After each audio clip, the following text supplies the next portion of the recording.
Hello friends, Haloi Tech এটা নতুন ভিডিওলৈ স্বাগতম জনাইছো। সো গাইস আপোনালোকে নিশ্চয় গম পাইছে যে Airtel Vodafone Jio একেটা টেলিকম কোম্পানীয়ে নিজা যিবিলাক প্লেন আছিল 149 349 বা 399 এনেকুৱা প্লেন বিলাকৰ দাম বিলাক বঢ়াইছে। আপোনালোকে আৰু আগৰ সেই 149 হক বা 349 সেই দামত আপোনালোকে ৰিচাৰ্জ কৰিব নোৱাৰিব, সেইবিলাকৰ দাম বঢ়াইছে। আজি 3 তাৰিখৰ পৰা এটো ষ্টাৰ্ট হৈছে।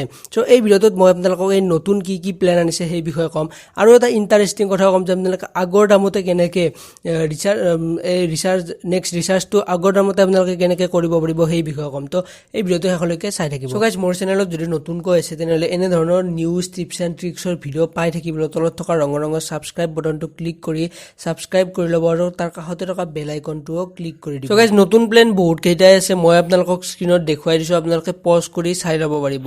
ইয়াতে মেইন প্লেন কেইটা মই আপোনালোকক কৈ দিছো। সো গাইস প্ৰথমতে ইয়াতে এয়াৰটেলৰ ক্ষেত্ৰত এটা 148ৰ প্লেন আছে, যিটোত আপোনালোকে এয়াৰটেল টু এয়াৰটেল আনলিমিটেড কল কৰিব পাৰিব, আৰু এয়াৰটেলৰ পৰা বেলেগ নম্বৰত ফোন কৰিলে জিঅ' হওক বা ভোডাফোন হওক বেলেগ নম্বৰত কল কৰিবৰ বাবে আপোনালোকক ইয়াতে 1000 মিনিট দিয়া হৈছে। জিঅ' যিটো কেইদিনমান আগতে IUC পেক আনিছিল সেইটো এতিয়া এয়াৰটেল ভোডাফোনেও আনিছে, আৰু ইয়াতে 2GB ডাটা দিয়া হৈছে গোটেই মাহটোৰ বাবে। 28 দিনৰ ভ্যালিডিটি, গোটেই 28 দিনৰ বাবে 2GB ডাটা আছে। আৰু যদি আপোনালোকক 1.5GB পাৰ ডে লাগে তেতিয়াহ'লে আপোনালোকে ৰিচাৰ্জ কৰিব লাগিব 248। আগতে যিটো আপোনালোকে 167 199ৰ ৰিচাৰ্জ কৰিছিল সেইটো আপোনালোকে এতিয়া দিব লাগিব 248।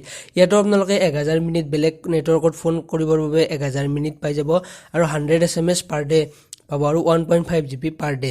তাৰপিছত ভোডাফোনৰ ক্ষেত্ৰতো প্ৰায় একে, আপোনালোকে ভোডাফোন টু ভোডাফোন আনলিমিটেড কল কৰিব পাৰিব, আৰু বেলেগ নেটৱৰ্কত কল কৰিবৰ বাবে 1000 মিনিট পাব, 300 SMS পাব, 2GB ডাটা পাব গোটেই 28 দিনৰ বাবে। আৰু 249ৰ এটা প্লেন আছে, সেইটোত আপোনালোকে 1.5GB পাৰ ডে পাব, 1000 মিনিট পাব বেলেগ নেটৱৰ্কত কল কৰিবৰ বাবে, আৰু 100 SMS পাৰ ডে, এইটো হৈছে 28 দিনৰ বাবে। যদি আপোনালোকে 1 ডিচেম্বৰত এটা ৰিচাৰ্জ কৰিছিল এয়াৰটেল হওক বা ভোডাফোন বা জিঅ'ৰ, তেতিয়া আপোনালোকৰ সেই প্লেনটো যদি 28 দিনৰ আছিল তেতিয়া 28 ডিচেম্বৰলৈকে চলি থাকিব সেই আগৰ প্লেনটোৱে। কিন্তু 28 ডিচেম্বৰৰ পিছত আপোনালোকে এই যিবিলাক নতুন প্লেন, সেই নতুন প্লেনবিলাক ৰিচাৰ্জ কৰিব লাগিব। সো আগতে যিটো 349 399ৰ বাবে 3 মাহৰ বাবে যিটো ৰিচাৰ্জ আছিল, সেই ৰিচাৰ্জটো আপোনালোকে এতিয়া ভোডাফোনৰ ক্ষেত্ৰত 599 মানে 600 টকা দিব লাগিব, আৰু এয়াৰটেলৰ ক্ষেত্ৰতো 598।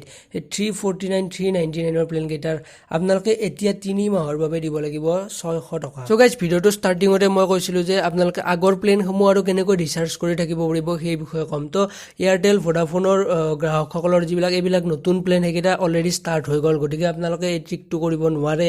যিবিলাক জিঅ'ৰ গ্ৰাহক তেওঁলোকে 6 ডিচেম্বৰৰ আগতে এই ট্ৰিকটো কৰিব পাৰিব। তো ধৰকচোন আপোনালোকৰ 15 ডিচেম্বৰত এটা ৰিচাৰ্জ শেষ হ'ব, আপুনি ধৰকচোন কেইদিনমান আগতে 149ৰ প্লেন এটা ভৰাইছিল, সেইটো 15 ডিচেম্বৰত শেষ হ'ব। চ' তাৰপিছত যিটো আপোনালোকে ৰিচাৰ্জ কৰিব সেই ৰিচাৰ্জটো আজিতে কৰি থওক বা 6 ডিচেম্বৰৰ আগতে কৰক, কাৰণ 6 ডিচেম্বৰৰ পিছতহে নতুন প্লেনবিলাক আহিব। তাৰ আগতে যদি ৰিচাৰ্জ কৰে তেতিয়া আপোনালোকে সেই আগৰ পইচাতে আপোনালোকে ৰিচাৰ্জ কৰিব পাৰিব, আৰু 15 তাৰিখে সেই প্লেনটো চেঞ্জ হোৱাৰ পিছতে আপোনালোকৰ নতুন এই প্লেনটো এক্টিভেট হৈ যাব। কেৱল 149 বুলি নহয়, আপোনালোকে বেলেগ ৰিচাৰ্জবিলাকো আগতীয়াকৈ এতিয়াতে 6 ডিচেম্বৰৰ আগতে কৰি থ'ব পাৰে জিঅ'ৰ গ্ৰাহকসকলৰ ক্ষেত্ৰত। চ' এই ভিডিওটো কেনে লাগিল জনাব মোক কমেণ্ট বক্সত। যদি ভাল লাগিছে তেনেহ'লে লাইক কৰিব, আৰু যদি নতুনকৈ আছে মোৰ চেনেলত তেনেহ'লে ভিডিওটোৰ তলত ৰঙৰ ছাবস্ক্ৰাইব বাটনটো আছে সেইটো ক্লিক কৰি দিব, তাৰ কাষতে বেল আইকনটো আছে সেইটোও ক্লিক কৰি দিব। চ' আজিলৈ মানে নেক্সট ভিডিঅ'ত লগ পাম। ধন্যবাদ।